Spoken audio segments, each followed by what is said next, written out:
I am basking in this fantastic haze today, and do I have a great recommendation for you. So if you're looking for a great Imperial Hazy IPA, and one that will surely make you look like a connoisseur, then join me on this tasting. My name is Eddie, and I have tasted and sampled many beers from all over the world, and it is my passion to help you find that perfect beer you're looking for.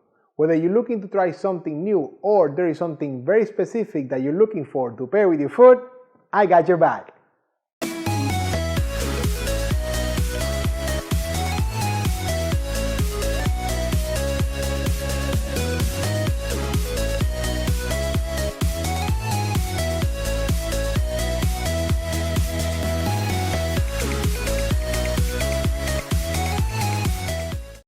Welcome back, beer lovers. Thank you for spending the next few minutes with me. As I said in the intro, my name is Eddie, and on this channel I taste and review all kinds of beers and give you my most honest opinion about them, as well as some ideas to pair them with your food, just like the one you're about to watch. So if you're new here, consider subscribing and hitting that bell icon down there so you're notified every time I release a new beer review video. And if you like the video, I like your thumbs up. Now today I bring you one from the mothership again, from Sierra Nevada, their fantastic Haze Imperial IPA. And, well, it is an Imperial Hazy IPA, which if you've been watching, you know I love hazy IPAs. And this one is an Imperial one. I'm using my tulip. Still, I think this is the glass I like to recommend for you to use because it is still a hazy IPA, right? So if you want to look like a beer connoisseur, having the right glass for a beer that you're tasting is usually a very good way to show that you're a connoisseur. It's a great step in your journey. If you want to get your own set of Beer Connoisseur TV glasses, check out the description below. Go to the store, get your own set. Now, this one is an Imperial Hazy IPA, as I've said, right? So it is 9% alcohol by volume. So this one is borderline one of those, as you've heard me call them before, one of those good night beers, right? So we'll see how that tastes. We'll see how well our great friends at Sierra Nevada do hiding that booze content. But before we get there, where do we always start? Appearance, right? And more importantly, the 3 C's of appearance, which are color, clarity, and carbonation. That is right, my friend. First of all, look at that color. That is a bright, bright orange color right there. It's hazy. Of course it is hazy. Actually, that is just like suspending right there. I mean, it has no motion. I just see all these particles just like lying there. Very, very hazy, very cloudy, lots of sediments I can observe. And as far as carbonation, not a lot of action. However, there was a lot of action when I poured it. You could see all the action even under the head of foam. And look at that big head. I mean, that's more than 3 fingers. It went all the way to the rim. I actually had to stop myself from pouring there for a few seconds. And so yes, big head of foam, kind of like an off-white, like a bone white color head of foam there, huge head of foam, and decent retention. It's all part of the appearance. Those are all the things that we look to describe our beer. And next is the aromas. Now, check this out. This beer, it says it is brewed with 5 different types of hops. 5 different types of hops. It has Amarillo, I say Amarillo, but Amarillo, Azacca, Chinook, Idaho 7, and Strata. I'm surprised they didn't add Simcoe and Citra, right? Or even Mosaic. But all those hops should give some interesting aromas here.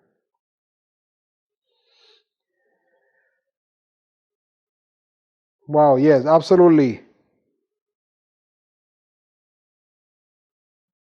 I think I smell some pineapple, some mango, and then there's some more like citrus, maybe like grapefruit or orange rind. Something zesty like that. And believe it or not, you can definitely smell some of that sweet maltiness in there. And by the way, nothing is overpowering. You really have to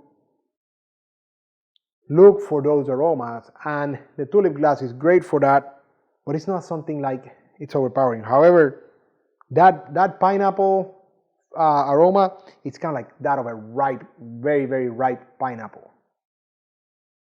Yep, some very ripe tropical fruit juices is what I can pick up there in those aromas. So now, let's go. I'm gonna taste it and let you know what I think. I'll describe my experience to you so you can join me in the experience.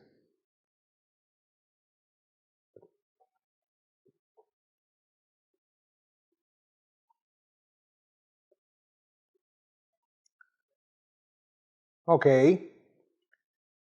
First of all, I'll tell you, you cannot deny that this is a high alcohol content beer. Not a lot of hiding that piece. Ooh, there's the warmth. Definitely, you can feel that warmth coating the back end of that palate. But the beginning of that, actually, it felt like it had more carbonation that I could tell. To be honest with you, the tip of the tongue, I felt a lot more kind of like action there. Citrusy, absolutely, in that, first, as soon as it touches your palate, you can taste a lot of that citrusy action. So whether it's some grapefruit or some maybe lemony piece, it's very present there in the beginning. And then now the middle, it's very like floral, earthy, hoppy, like that. So it's very, very, very much the characters of that Imperial IPA, they come through. I mean, and you feel that strong body, strong flavor of, the Imperial IPA really, really covering. And like I said, the back of the taste actually comes really early. So as Yogi would say, it gets late early on this one. So it actually, the back of the taste comes really quickly after that middle palate there. Not a lot of the tropical juices, I could not taste a lot of those. Maybe a little bit of that pineapple as soon as it opened up. And then I felt all that dankiness, all that, Imperial IPA characteristics. And like I said, the alcohol really felt really warm in the back end of that palate. You cannot taste it at the beginning. You cannot smell, it doesn't smell boozy, but you can definitely tell that it is high alcohol beer. So, and as far as body, I call that probably medium body. Not a dry finish by any means. It does linger a little bit back there. And all that becomes important when we go to the next piece, which is a piece that I say rounds us up as beer connoisseurs, the food pairings. Now, different IPAs, and this one being a hazy one, but it is an imperial one. So we have some great pairings here that I'm going to suggest to you that are based on the body and the flavor, as well as the aromas and the alcohol content. All this stuff really comes playing in here because Imperial IPAs, they need bold flavors so that they don't overpower those flavors, right? So things that are spicy, things that are really, really, gamey, all those are, play well with IPAs, with Imperial IPAs. This one is actually maybe just a notch under a traditional Imperial IPA because it does have some of that citrus body, citrus profile, but it still has some of the great characteristics of an Imperial. So first thing, okay, here, and this one is a seasonal one because I just had this, and I know this is a great pairing for this one. It's called a gazpacho with a Z, gazpacho. However, it's not the Spanish gazpacho, which is actually like a soup. It's a Puerto Rican cod and avocado salad that we make. And like I said, I just had a taste of this and I know it's a great pairing for this beer. It is, like I said, it's cod and avocado with like onions and tomatoes in there and some cilantro and salt. Great, oil. It's a great summer salad, very refreshing salad, but it does have that avocado content that it really can stand up to the beer. So try that one, gazpacho salad. If you make it your own, that would be great. It's cod. It's with cod. Now, continuing on to bolder flavors, let's talk about lamb. I like to pair Imperial IPAs with lamb. And this one, I'm going to say some lamb meatball pitas. Yes, like pita bread. Yes, lamb meatball pitas. You can, stuff the pitas with a couple of lamb meatballs, maybe some potatoes in there, some tzatziki sauce. Yes, the lamb is a bold flavor, and definitely that's what you need with this beer. And then finally, a nice juicy New York strip steak grill, lightly smoked. I like to, maybe use some of those smoking chips that we have for the grill. That will go great. Again, something like that, something smoky, something very, very robust in flavors. Those are the flavors you're looking to pair here. As far as cheese, I am going to go all out today because I just found this cheese, which is a mango fire cheddar. See, I've never ever seen this before. So it has some peppers in there and apparently some mango flavors. And I decided that I'm gonna try this with this beer. I'll let you know how that goes. I think that should go well with this beer. I've never had this cheese in my life before. So it's all live here for you right now. I'll taste it and let you know how that goes. I got this passion, and it's burning deep inside of me. Yes, it is hot. God. And you can definitely taste the mango in there. Pretty well done, but man, it is hot. I hope this. Ooh.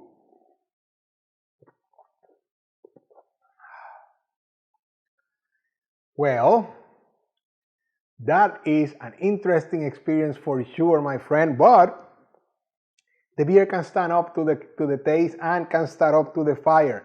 That is some of the spiciest cheese I've ever had. You've probably seen some of the episode where I had that ghost pepper one. That one actually, these two are kind of up there. So yes, and I can still feel a little bit of it, but the beer definitely helped me put out that fire. But if you find the mango fire cheddar cheese, if you want to try it, just go tread lightly with this one. But it is a great pairing. So what I'm going to say is, and actually that mango, yes, that really complemented the taste of the beer. So what I'm going to say, maybe you can find some fruity, spicy cheese, cheddar. I like cheddar for this beer, being a little bit creamier. That's definitely something that I would recommend. So maybe if you can find some, if you don't exactly find the mango fire cheddar, maybe you can find some other kind of fruity, spicy cheddar cheese. Go try it. Now, like I said, tread lightly. But that was a great pairing. You can always trust me to leave you a great recommendation as far as a dessert pairing, right? Go ahead, open the description below. That's my gift to you. That concludes today's lesson, but not before I ask you, my friends, have you had Sierra Nevada's fantastic haze before? What's your opinion? What do you think? What has been your experience? Have you paired with anything? Leave me some comments. I love to hear what you think. That concludes today's lesson. I hope I have helped you increase your beer knowledge as we all continue on this journey of becoming beer connoisseurs. And I encourage you to be on the lookout over the next few days when I release my next beer review video. And until then, enjoy!